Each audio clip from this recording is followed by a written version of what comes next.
அப்புறம் என்ன, மைக்க பிடிச்சாச்சு, வெடியை கொளுத்தி போட்டுருவோமா?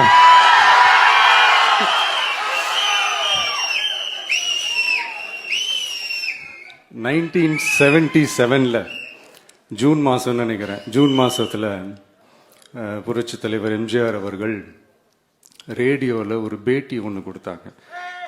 அதில் பேசும்போது சொன்னாங்க, பேரறிஞர் அண்ணா அவர்கள் இருந்த இடத்தில் இப்படிப்பட்டவர்களும் அமர்கின்ற ஒரு நிலைமை ஏற்பட்டுச்சேன்னு எண்ணி எண்ணி கண்ணீர் வடித்தேன். அன்னைக்கு அந்த கண்ணீரை துடைக்க ஆரம்பித்த இயக்கம் தான் அண்ணா திராவிட முன்னேற்ற கழகம்னு சொன்னார்.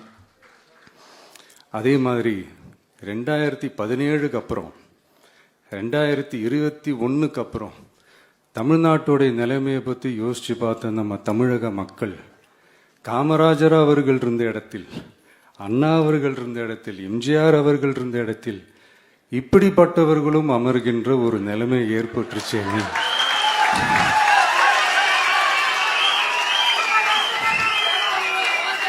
தமிழக மக்கள் கண்ணீர் வடிச்சாங்க.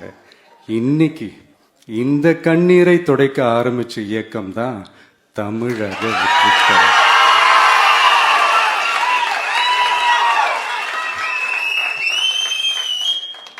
இப்படியெல்லாம் நம்ம பேசுறதுனால கண்டிப்பா சில பேர் கொந்தளிப்பாங்க. அது பத்தில நம்ம கவலைப்படக்கூடாது. ஏன்னா கொந்தளிக்கிறது தான் அவங்களுக்கு வேலையே. புரிஞ்சுங்களா உங்களுக்கு?